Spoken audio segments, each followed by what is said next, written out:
பிரியமானவர்களே, இயேசு கிறிஸ்துவின் நாமத்தில் உங்களுக்கு என் அன்பின் வாழ்த்துக்கள்.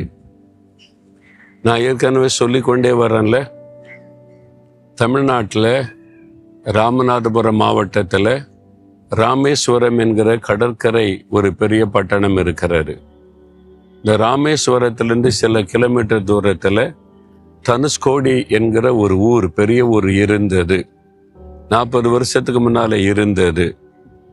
அப்போ 1964 ஒரு பெரிய புயல் வந்து வீசினது. டிசம்பர் மாதம் 22ஆம் தேதி இரவு நேரத்தில் அந்த புயல் வந்து அடித்த போது கடல் கொந்தளித்து ஊரெல்லாம் அந்த கடல் தண்ணீர் வந்து விட்டது. ஏன்னா 2 பக்கமும் கடல், மத்தியில் இந்த ஊர் அமைந்திருக்கிறது. 2 பக்கமே கடல். இந்த தனுஷ்கோடி பகுதி வந்து அதனுடைய கடைசி எண்டில் போய் பார்த்தீங்கன்னா 2 கடல் சங்கமிக்கிற இடம். இது வந்து வங்காள விரிகுடா கடலும் இந்து மகா சமுத்திரமும் சேருகிற ஒரு இடம். அப்போ 2 கடல் பகுதிக்கு மத்தியில் இருந்த ஒரு ஊர், அது பெரும் புயல் அடித்து கடல் உள்ள வந்ததுனால ஊரே அழிந்து விட்டாரு. இப்போ அந்த பாழடைந்த சிதலங்கள் தான் இருக்கிறது. இப்போ இங்கே வந்து அரசாங்கம் யாரையும் வீடு கட்ட அனுமதிப்பதில்லை. கடைகள் கொஞ்சம் வச்சிருக்காங்க டூரிஸ்டுக்காக, அவ்வளோதானே தவிர இது வந்து ஒரு காலத்தில் 40 வருஷத்துக்கு முன்னால் ஒரு ஆஸ்பத்திரி, இந்த ஊருக்கே மக்களுக்கு இந்த மருத்துவ சேவை செய்த ஒரு ஆஸ்பத்திரி இது. ஆனால் இன்றைக்கு அது பாழடைந்து கிடக்கிறது, ஒரு புயல் காற்றினாலே உண்டான பாதிப்பு. நம்முடைய வாழ்க்கையில கூட சில புயல்கள் வந்து வீசும். வேலை செய்கிற இடத்துல, வசிக்கிற இடத்துல, பிஸ்னஸ் பண்ணுற இடத்துல, ஊழியர் செய்கிற இடத்துல சில புயல்கள் வந்து மோதும். சில சமயம் கடல் கொந்தளித்த அலை எழும்புவதை போல சத்துருவாகிய சாத்தான் வெள்ளம் போல எழும்பி வருவான். நம்மை அழித்து விடும்படிக்க முயற்சிக்க வருவான். ஆனா அந்த சமயத்துல அந்த பெரும் காற்றையும் கடல் கொந்தளிப்பையும் பார்க்கும்போது உள்ளத்தில் ஒரு பயம் உண்டாக ஆரம்பிக்கும். அது மாதிரி சூழ்நிலையில இப்ப நீங்க இருக்கிறீங்கல்ல, ஏதோ ஒரு பிரச்சனை உங்களை பயப்படுத்துகிறது. சுனாமி வருவதற்கு முன்னால கடற்கரைக்கு போக பயமே இருக்காது. ஆனா இப்ப சுனாமி வந்து பேரழிவை பார்த்த பிறகு கொஞ்சம் அலை எழும்பினாலே பயம் வந்து விடுகிறது. ஜனங்கள் ஓட ஆரம்பிச்சிடுறாங்க, சுனாமி வந்துட்டோம் என்பதால். அதை பார்த்து அந்த சூழ்நிலை பயத்தை, கலக்கத்தை உண்டாக்குகிறது.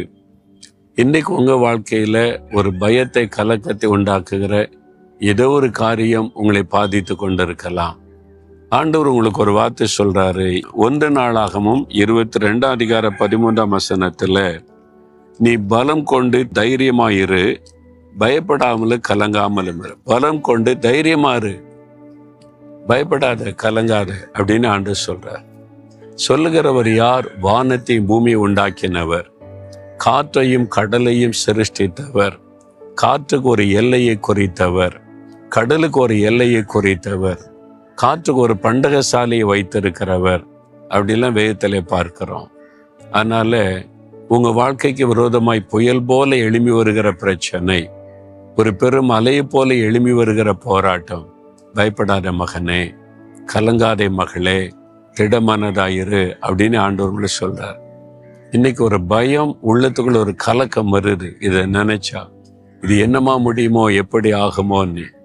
ஆனா நீங்க பாருங்க, அது கடந்து போயிடும். நீங்க ஸ்ட்ராங்கா இருப்பீங்க, உங்களுக்கு சேதத்தை உண்டாக்க முடியாது, நீங்க உறுதியா இருப்பீங்க. அதுக்குனால தான் ஆண்டவர் சொல்றா, நீ பயப்படாத, கலங்காத, திடமனதா இரு. இல்ல வரட்டும், புயலே வரட்டும், பெருங்காற்று வீசட்டும், அலைகள் கொந்தளிக்கட்டும், பிரச்சனைகள் வரட்டும், போராட்டம் வரட்டும், என்ன அது சேதப்படுத்தாது, அது கடந்து போயிடும். ஏன்னா என் கூட இருக்கிறவர் பெரியவர். அவர் சொல்றார், பயப்படாதே, கலங்காதே, திகையாதே, திடமனதாயிருன்னு சொல்லி. அது விசுவாசிங்க, அது அறிக்கையிடுங்க. ஆண்டவரே, நான் பயப்பட மாட்டேன், கலங்க மாட்டேன், திடமனதா இருப்பேன், நீங்க சொல்றதை நான் நம்புறேன், அப்படியே இருப்பேன்னு சொல்லி பாருங்களேன். உடனே பயம் விளைகிறோம், கலக்கம் விளைகிறோம், சூழ்நிலையே மாறிடும். இன்றைக்கே சூழ்நிலை மாறும். சொல்றீங்களா?